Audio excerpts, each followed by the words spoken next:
Hi, this is Justin Sosa, and welcome to Hangfire, a Rolling Stones podcast.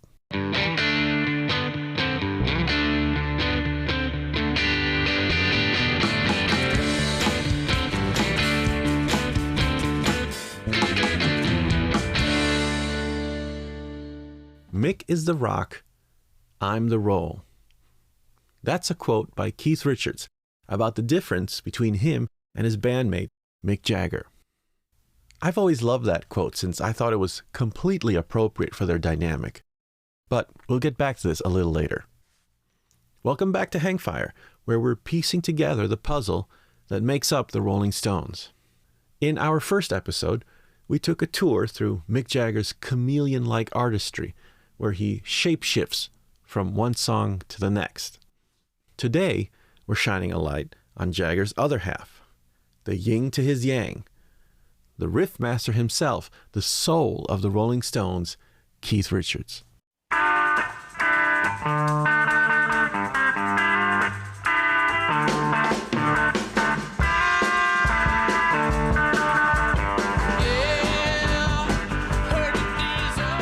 put on a Rolling Stones song and it will likely kick off with an iconic riff from Keith Richards, co-leader, partner to one of the greatest songwriting teams in rock and roll. The guy who, let's face it, will most definitely outlive us all. How would you describe Keith Richards? Well, let's see what his bandmates said in this interview from 1989. Well, Keith's like a gypsy, really. Pirate. He lives like that and he plays like that, and he's a great rhythm guitar player anyway, I think. Probably one of the best rhythm guitar players there's been for years, and when he gets going, I mean, it really lifts the band. He's very together. You have to be careful what you say in front of him because he's very rarely wrong. That's his big ammunition. Keith Richards is a complex character in his own right, just like his co-general, Mick Jagger. Though you could say he's not as quick to change characters like Jagger. Mick shifts personas like changing jackets, but Keith has always remained a steadfast presence as the band's musical and spiritual anchor. Here's Keith in a fantastic 1999 interview with Chris Evans. When you're on stage, does your mind wander off, or are you always in the guitar? Oh, no, I don't think on stage. I feel. You know, thinking is, I don't count, I don't think, you can't. Once you get up there, you're just who you are. You're not thinking. I mean, it's like a little bit of peace and quiet for us, kind of honestly up there. That's where you can just, what all this is about. When we get up there, we're in our own little zone, you know. I mean, nobody's calculating, thinking, or anything. We're just feeling, just trying to get the measure of it. And, you know, actually, the weird thing is because we love what we do. Has it always been like that? Yeah, couldn't do it otherwise. So that is your moment, your 2 hours of tranquility. Is it your favourite 2 hours of the day? Yeah, exactly. That's what it's all about. The rest of it is phone calls. Oh, what should we do? Should I talk to you? Or they're going to send it. They didn't do blah, blah, blah, blah, blah. Our peace and quiet. No phones ring up there, Bubba. When you delve into Keith Richards' early beginnings, you're in for some surprises. Growing up in Dartford, England, his daily soundtrack, thanks to his mother Doris, was a steady diet of early jazz, which included Sarah Vaughan, Louis Armstrong, and Ella Fitzgerald.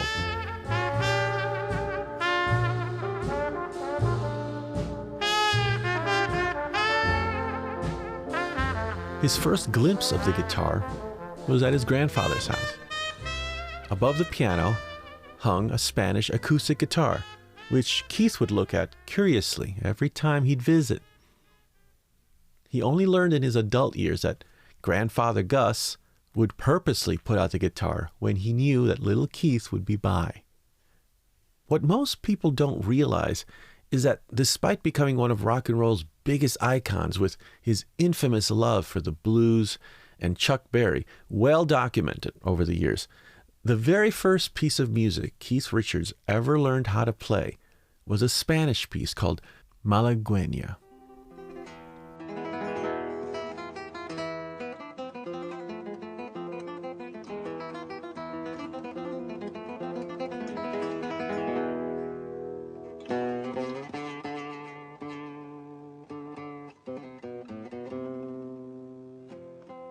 As a guitar player myself, I find this endlessly fascinating, and I can totally see how this piece of music informed Keith Richards' approach to the guitar. It's a musical origin story that has always captivated me. When you learn how to play malagueña, you can play anything, Grandpa Gus would tell Keith. And Grandpa Gus was right. Within malagueña, there are many lessons to be learned.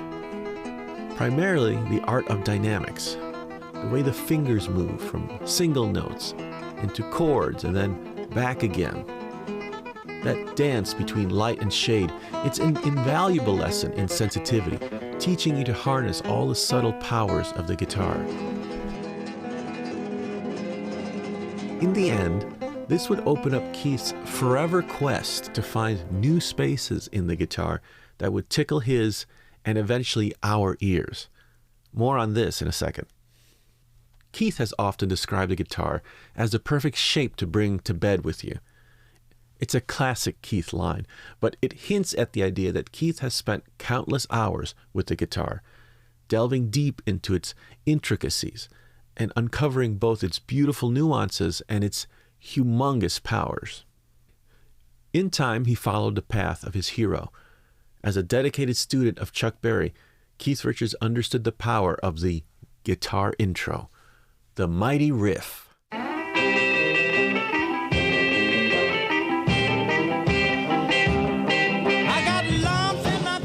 He recognized that these brief but unforgettable calling cards weren't just a means to etch a song into people's memories. No, they were also his ticket to carving out a distinct space just for himself in the music.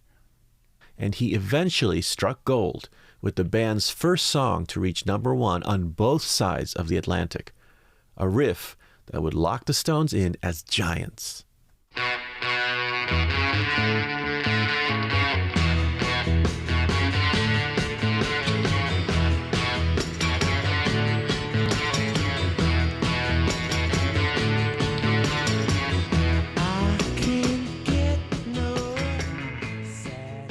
According to Keith, satisfaction came to him via a dream, as Keith explains in his 1994 interview. I don't know. I woke up in the middle of the night and with it going on in my head, and I had a little tape recorder, one of the first cassette players, and I slept with the guitar in those days. Laid down this riff and went back to sleep. And when I woke up the next morning, I'd totally forgotten about this, except I noticed that my tape had gone from the beginning and that it was finished. And somebody been in the room while I was asleep. So I rushed and put it back to the beginning, and there was satisfaction, like 30 seconds of it, and then 45 minutes of me snoring. It seems as though those songwriting happy little accidents are very common for Keith. Unlike Mick, who sits down to purposely write a song, Keith doesn't force it. As he explains to Andrew Marr in a 2010 interview on the BBC. Where do they come from, the riffs? And there's a famous, I think, Satisfaction, you were fast asleep. Yeah, you woke up. Yeah, that's the perfect way to write a song, is to dream it. Yeah. But it only happens once in anybody's lifetime, I think. And what I usually find, if there are songs floating through the air right now, if I was sitting down, I'd put the antenna up, like the guitar. I said maybe play some Buddy Holly songs, or, whoever, just Everly Brothers, or, Muddy Waters. I really look upon myself as more of an antenna. And, going to that thing of like, I created this, I wrote this, and it's a little bit presumptuous, I think. Yes. I think my best description of it is, you're there at the right time in the right place, and this idea will come in.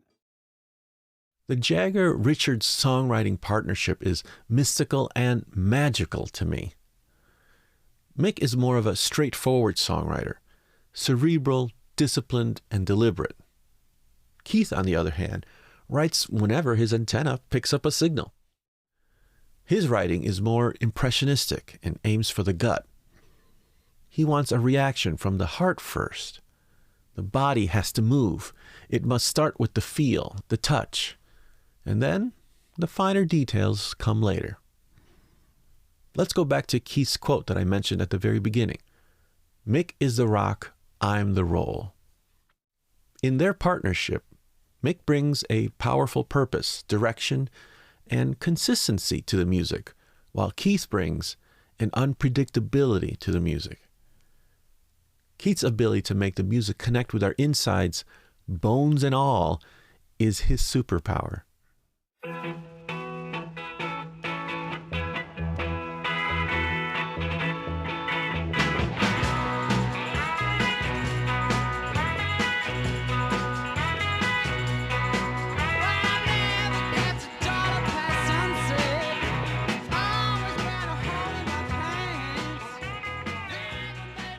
In the late 60s, Keith became restless with the guitar, and he would look to find new ways to approach the instrument. During a break from touring, he did a deep dive into old blues artists from the 1920s and 1930s.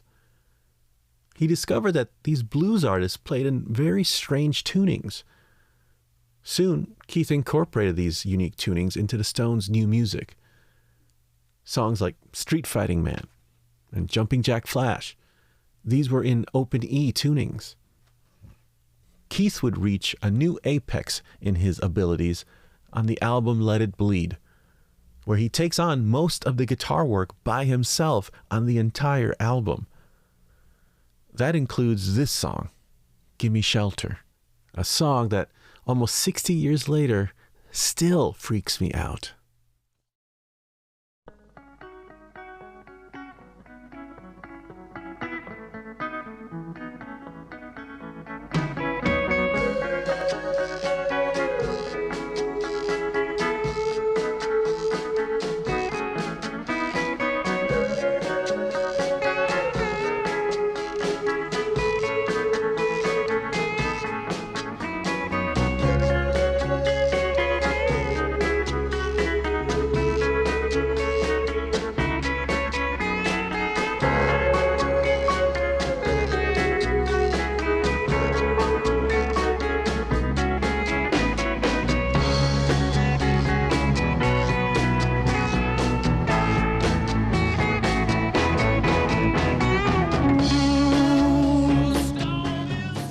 Keith's experimentation didn't stop there. He began to incorporate the open G tuning, which offered slightly more different options and colors to his playing. By also removing the sixth string in this tuning, this gave Keith a tighter and punchier attack. The open G tuning was especially popular among slide guitar players.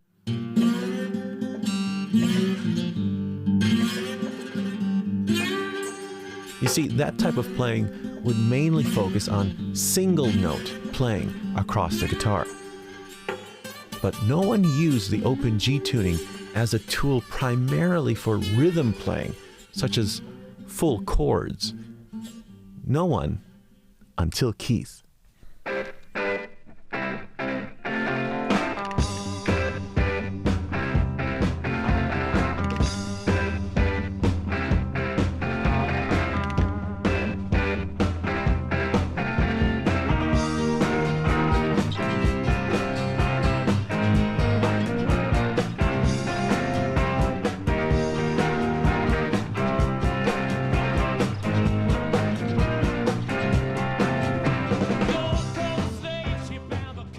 The pieces fell into place, and with that, the 5-string open G guitar became Keith's signature sound.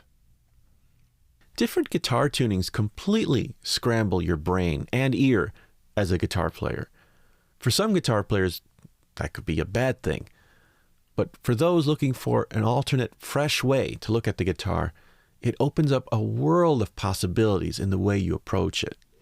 And Keith discovered this very quickly. Remember earlier, we were talking about Keith being obsessed about finding new angles and corners in the guitar. Embracing alternate tunings especially his transition to the 5-string open G guitar, was Keith Richards engaging in an ambitious experiment within his musical laboratory. It was a bold and adventurous move that produced many of the magical moments behind the Stones' music. As he explains in this amazing 2015 interview with Matt Sweeney. You started to figure it. I mean, at the time, I was like, I'm going to get nowhere more with 6-string guitar. I got you. I'm just going to be repeating myself and repeating myself. And when I found the 5-string, it was like learning a new instrument. Yeah, all the tonal relationships change. Yeah, there's 5 strings. There's only 3 notes. After that, you need 2 hands, 1 ass. 1 ass.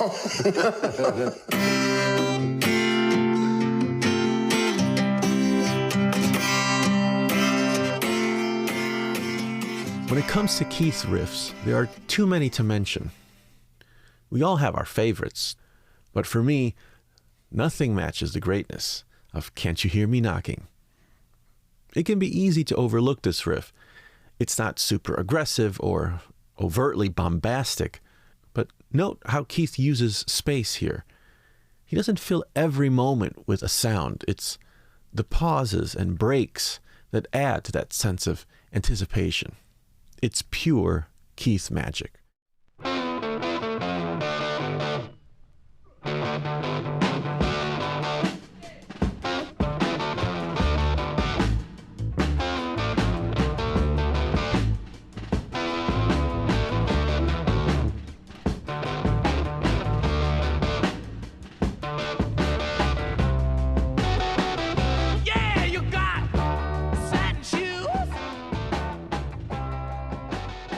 I always felt that people took the easy route when they think about the Jagger-Richards songwriting team, that Mick writes all the lyrics and Keith comes up with all the riffs. Yeah, I mean, that could be true a lot of the time, but you'd be surprised just how many tunes Keith penned himself. Songs like Ruby Tuesday, Angie, She's a Rainbow. These are all super catchy, mega melodic pop songs that get stuck in your head, not the rock and roll anthems that Keith would be known for. Goodbye, Ruby Tuesday. Who could hang a name on you when you change with every new day? Still, I'm gonna miss you.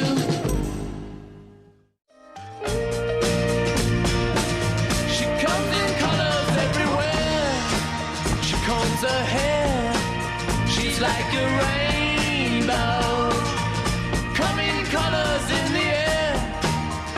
Everywhere. She comes in color.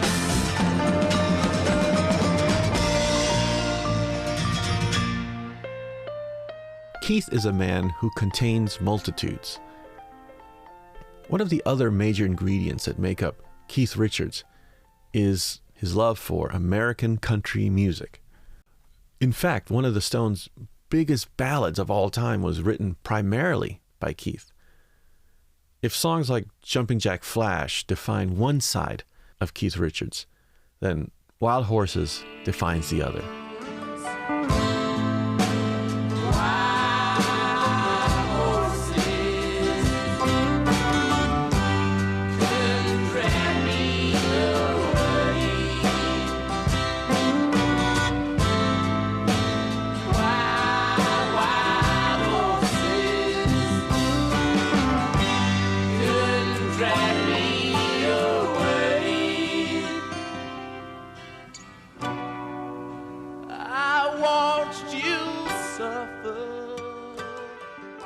While the Stones were scoring hit after hit, touring non-stop, and becoming household names throughout the 60s and the 70s, behind the scenes, things began to take a toll on Keith Richards. Here is Keith elaborating on this period in a 2010 BBC documentary. I think the reason I was taking it was how to deal with fame and pressure. And it's one way to run away. and I ran away to the boppy. I used it as a wall against me and fame and the public bit. I'm not really, that way inclined to show up. I mean, I'd have been quite happy to make all these records totally anonymously. But then, of course, I mean, that's not possible. I mean, hey, you've got to get out there and put yourself out. I always found it intriguing that Keith would often refer to his relationship with drugs as an experiment, something to try for a period, but to have the clarity to know when to stop. Keith's song, Before They Make Me Run, crystallized this period of his life perfectly. It's a song that delves into the world of booze, pills, and powders, but simultaneously serves as an anthem for change and fresh beginnings and the satisfaction that comes with being able to walk away in one piece and on your terms.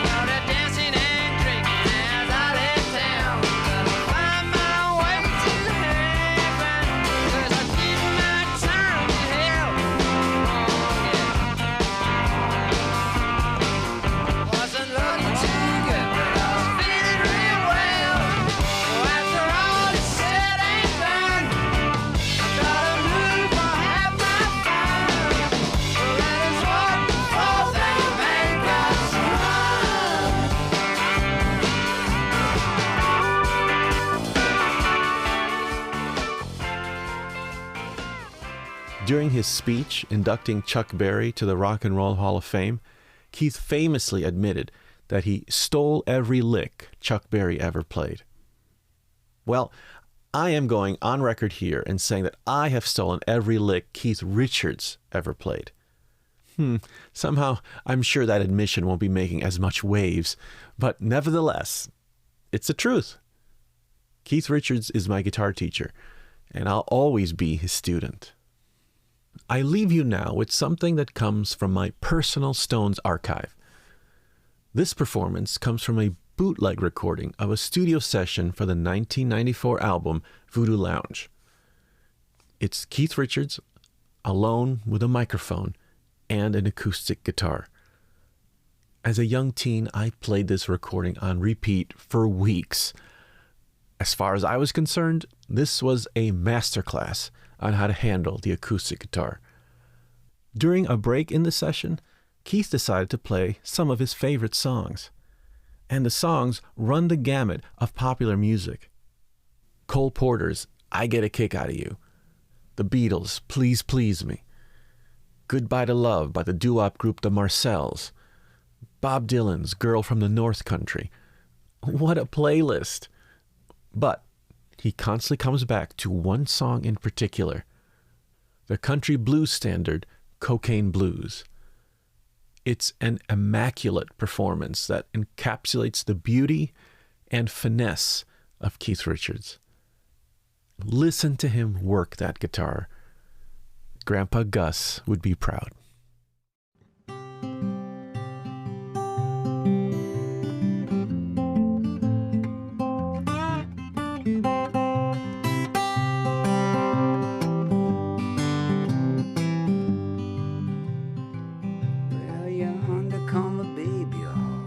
Dressed in white, see baby gonna stay all night. Cocaine all around my brain. The undercover baby all dressed in blue.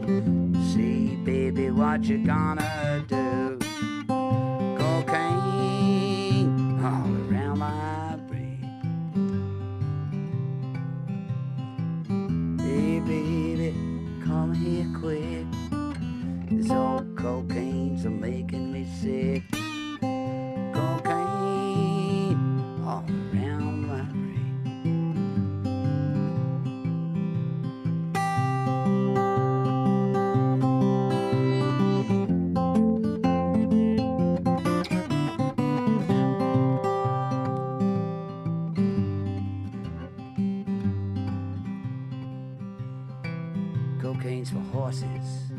It's not for men. They say it'll kill you, but they don't say when. Cocaine all around my brain. Oh, baby, won't you get here quick? This old cocaine's are making me sick. Cocaine all around my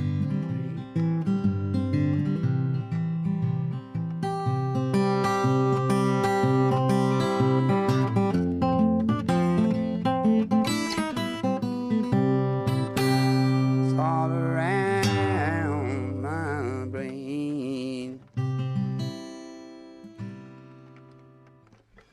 Thanks for joining me today. We will see you next time on Hangfire, a Rolling Stones podcast.